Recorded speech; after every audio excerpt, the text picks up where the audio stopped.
آج ہم اللہ تبارک و تعالیٰ کے اسماء الحسنہ میں سے 18ویں نمبر کے نام پر گفتگو کریں گے، جی، جو کہ بعض کتابوں میں 17 نمبر اس کا لکھا ہوا ہے۔ انہوں نے لفظ اللہ کو کاؤنٹ نہیں کیا تو رحمان سے نمبر 1 شروع کیا، لیکن ہم نے چونکہ اللہ کو بھی کاؤنٹ کیا تھا تو ہمارا جو ہے یہ آج کا جو ہے نام یہ 18واں نمبر بنتا ہے 18، اور یہ ہے الرزاق۔ الرزاق بہت بابرکت نام ہے، سارے رزق کے خزانے اس نام کی جو ہے تجلی ہیں، اور رزاق کا معنی بہت زیادہ رزق دینے والا، بہت زیادہ روزی دینے والا۔ اور یہ نام جو قرآن کریم میں 5 مرتبہ اللہ تبارک و تعالی نے مختلف آیات میں دہرایا ہے، اور اس کے عدد جو ہے وہ 308 بنتے ہیں، 308 اور اس کا مفرد عدد بنتا ہے 11، کہ 3 اور 8 جو ہے وہ 11 بنتے ہیں، اس کا مفرد عدد ہے۔ گویا کہ 11 دن کے ورد کے بعد کوئی نہ کوئی اللہ تبارک و تعالیٰ کا لطیفہ ضرور ظاہر ہونا چاہیے۔ سبحان اللہ۔ انسان جتنے بھی صدقے دل سے پڑھے گا تو 11 دن کے بعد اس کا لطیفہ کوئی نہ کوئی ظاہر ہونا چاہیے۔ تو یہ بابرکت نام ہے، اور اصطلاحی معنی میں اس رزاق کا معنی وہ ذات جس نے ہر جاندار کی، ہر مخلوق کی روزی اپنی ذمے لے رکھی ہے، نہ صرف ذمے لے رکھی ہے بلکہ ان روزیوں کو پیدا بھی کرتا ہے، اور پیدا کرنے کے بعد ان تک پہنچاتا بھی ہے مخلوق تک، بھلے وہ مخلوق کہیں بھی ہو ان تک وہ پہنچاتا ہے۔ اور قرآن کریم میں اس چیز کا اظہار کر دیا کہ وما من دابۃ فی الارض الا علی اللہ رزقها، کہ روئے زمین پر کوئی بھی چوپایا چلنے والا جاندار ایسا نہیں ہے کہ مگر اس کا رزق اللہ کے ذمے ہے۔ وَيَعْلَمُ مُسْتَقَرَّهَا وَمُسْتَوْدَعَهَا، اور اللہ تبارک و تعالیٰ اس مخلوق کے مستقل ٹھکانے کو بھی جانتا ہے اور اس کے عارضی ٹھکانے کو بھی جانتا ہے۔ سبحان اللہ۔ یعنی اس میں اس بات کا اشارہ ہے کہ دنیا کے اندر اگر آپ اپنا ٹھکانہ بدلیں تو متعلقہ اداروں کو اطلاع کرنی پڑتی ہے کہ جی ہمارا ایڈریس چینج ہو گیا ہے، اب ہمارا چیک وہاں بھیجیں، جی، ہے نا؟ تو نہ کرے تو وہ جو آپ کا چیک ادھر ادھر ہو جائے گا۔ اللہ فرماتے آپ کو ہمیں کہنے کی ضرورت نہیں ہے، آپ جہاں مستقل رہتے وہ بھی ہمیں پتہ ہے، عارضی طور پہ کہیں ٹھکانہ آپ کرتے ہیں وہ بھی ہمیں پتہ ہے، آپ کا رزق وہیں پہنچے گا، لہذا پہنچتا ہے۔ انسان مسافر ہو تو پہنچتا ہے، گھر میں مقیم ہے تو بھی پہنچتا ہے۔ بلکہ اس پر جو حضرت موسیٰ علیہ السلام کا واقعہ بڑا دلچسپ آتا ہے کہ حضرت موسیٰ علیہ السلام کو اللہ تبارک و تعالی نے جب کوہ طور پہ تجلی دکھائی اور آپ نے یہ سمجھا کہ آگ ہے، اور اپنے اہلیہ جو ہے وہ درد ذیل میں تھیں، تو آگ لینے کے لیے وہاں گئے تو پتہ چلا وہاں تو رب کریم کی تجلی تھی، تو اللہ تبارک و تعالی سے ان کی گفتگو ہوئی، کلام ہوا اور وحی نازل ہوئی، اور ساتھ ہی حکم ہوا کہ فرعون کے پاس جاؤ دعوت حق دینے کے لیے۔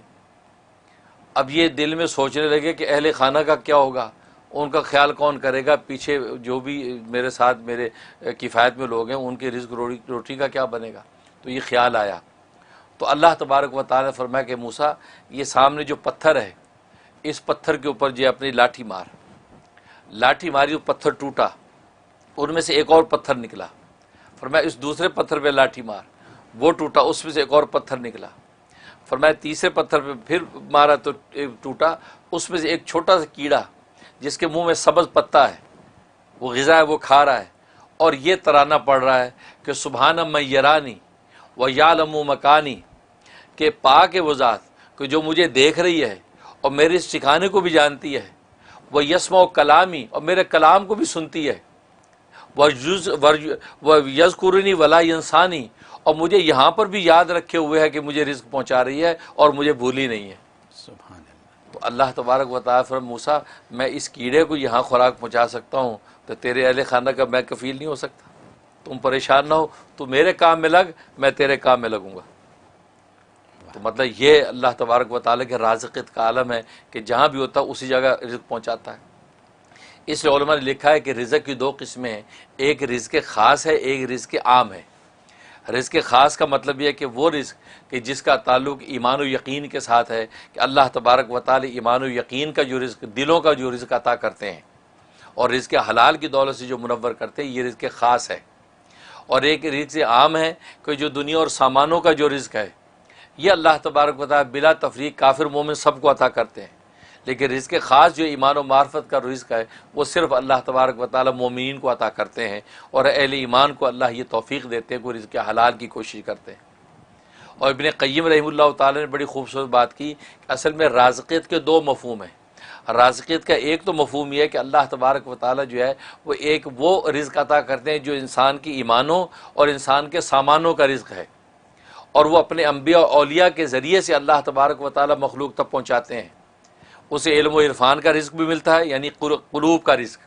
اور اسے انسان کے ابدان جو بدن جسم ان کا رزق حلال وہ بھی ان کے ذریعے سے مہیا ہوتا ہے، ایک یہ مطلب۔ اور دوسری قسم رزق سے مراد یہ ہے کہ وہ رزق جو رزق حلال ہے، جو بدنوں کا علم ہے، اللہ تبارک و تعالی نے بدن کی نوعیت طبی طور پہ ایسی بنائی ہے، ایسی اندر وینز اور رگیں اور ایسے سلسلے رکھے ہیں کہ وہ رزق ان کے ذریعے سے اسے اپنے متعلقہ مقام تک پہنچاتے ہیں۔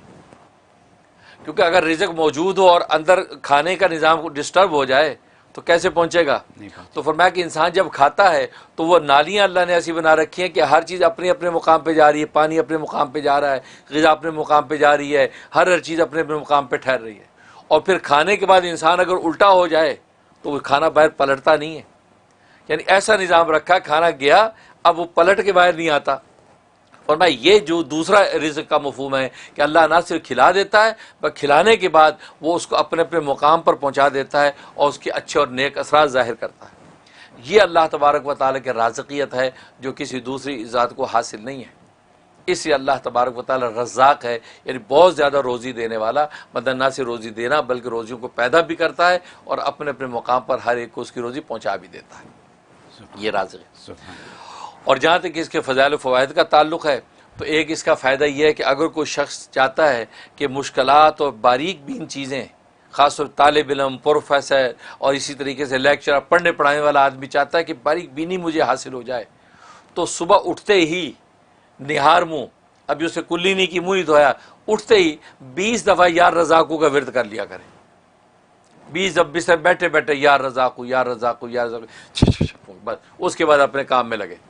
فرمایا اللہ تبارک و تعالیٰ اس کو ذہن کو ایسا کشادہ اور تیز کر دیں گے کہ باریک سی باریک بات بھی سنتے جھٹ اس کے نتیجے کو پہنچ جائے گا،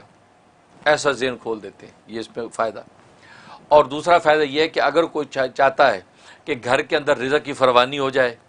اور گھر سے بیماریاں اور آفتیں نکل جائیں اور گھر جناب جنت نظیر بن جائے،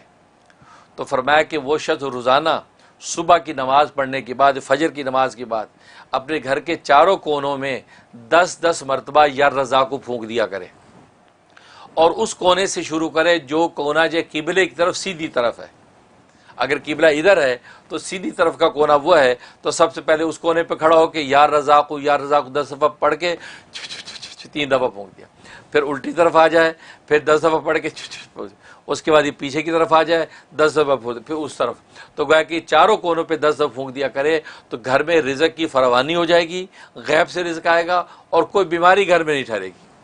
ایسا زبردست فائدہ ہے۔ اور تیسرا فائدہ اس کا یہ کہ اگر کوئی چاہتا ہے میں دولت مند ہو جاؤں، مال و دولت حاتم تائی بنوں، بانٹوں بھی اور اللہ عطا بھی کرے، تو فرمایا کہ وہ شخص جو ہے فجر کی سنت اور فرض کے درمیان 550 مرتبہ 550 ٹائم جو ہے یا رضا کو ورد کرے۔ اولا سے 11 مرتبہ درود ابراہیمی پڑھ لے، اور یہ کرنے کے بعد اب یہ فرض نماز اپنی فجر کی ادا کرے۔ فرمایا کہ جناب ایسا اللہ غیب سے اس کے انتظامات کریں گے، قرضے اتریں گے اور وہ دولت مند ہو جائے گا، مالدار ہو جائے گا۔ یہ اس میں زبردست فائدہ۔ اور ایک اس کا فائدہ یہ ہے کہ اگر کوئی چاہتا ہے کہ میں جس سے ملاقات کرنے جا رہا ہوں وہ میری جو حاجت و ضرورت ہے وہ اس سے پوری ہو جائے، اس کے دل میں اللہ ڈال دے کہ وہ میرا یہ کام کر دے، فرمایا کہ جب اس کے پاس پہنچے تو 17 مرتبہ 17 ٹائم یا رضا کو پڑھ کے اور اس کے اپنی درخواست پیش کر دے تو اللہ تبارک و تعالی اس کے ذریعے سے اس کی ضرورت پوری کر دیں گے اور کسی قسم کی کوئی رکاوٹ نہیں آئے گی۔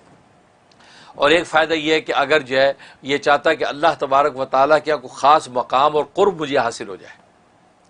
ظاہر ہر بندے کی خواہش ہوتی ہے، تو فرمایا تنہائی میں بیٹھ کے، وہاں نہ کوئی بچہ ہو نہ کوئی بڑا ہو، اکیلے تنہائی میں بیٹھ کے 1000 مرتبہ پوری یکسوئی کے ساتھ یا رضاقو کا ورد کرے اور اللہ سے مقام خاص مانگ لے۔ فرمایا کہ ابھی ایک چلہ پورا نہیں ہوگا تو اللہ تبارک و تعالیٰ اپنا خاص قرب اس کو عطا کر دیں گے اور وہ محسوس کرے گا۔ یہ زبردست فائدہ۔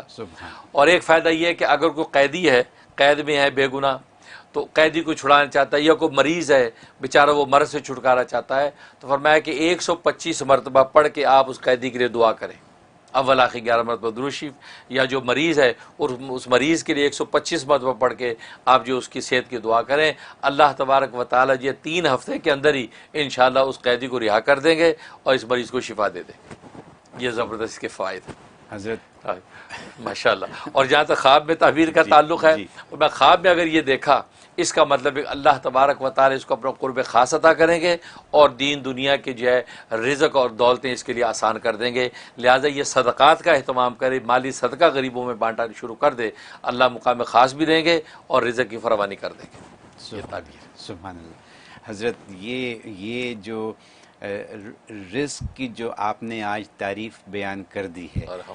رزق خاص، رزق عام، اور اس کے علاوہ جو آپ نے اتنی ایکسپلینیشن دے دی ہے، یہ پہلے نہیں سنی کسی، میں نے نہیں سنی، اور مجھے یقین ہے کہ ہمارے دیکھنے والوں میں سے بہتوں نے اس کو نہیں سنا، نہ اس کو سمجھا۔ آج جو یا رزاقوں کے اوپر جو بات ہو گئی ہے، اگر ہم اس کو اپنا لیں واقعی تو ہمارا تو بیڑا پار ہے، سب مسئلے حل۔ یہ اگر میں انگریزی میں کہہ دوں کہ آج آپ نے $1 ملین سولوشن دے دیا، صحیح بات ہے۔ کیونکہ اگر فجر کے وضو سے پہلے 20 دفعہ پڑھ لیں، کتنے 2 سیکنڈ لگتے ہیں، 2 سیکنڈ، ٹھیک ہے، وہ پڑھ لیں، پھر اس کے بعد سنتوں اور فرض کے درمیان 550 دفعہ پڑھ لیں، ٹھیک ہے، اور پھر اپنے گھر کے چاروں کونوں میں اگر آپ پڑھ کے پھونک مار 10 مرتبہ، 10 دفعہ، کیا دیر لگتی ہے، ٹھیک ہے۔ تو یعنی یہ ساری آپ کی جو برکتیں ہیں وہ آپ نے اکٹھی کر لیں، جا نماز پہ بیٹھے ہو سکتی ہیں ساری، ٹھیک ہے، اور اس کے بعد پھر مریضوں کے لیے بھی ہو گیا، دولت کے لیے بھی ہو گیا، اور قرب اللہ اس کے لیے بھی ہو گیا، تو اور کیا کرنا ہے ہمیں، اور کیا چاہیے ہمیں، تو سب کچھ تو ہو گیا۔ یہ اتنی باتیں اور اتنی قیمتی باتیں، سبحان اللہ، سبحان اللہ۔ مجھے یقین ہے کہ دیکھنے والے اس سے بہت فائدہ اٹھائیں گے، میں بھی اٹھاؤں گا، آپ سب بھی اٹھائیے گا۔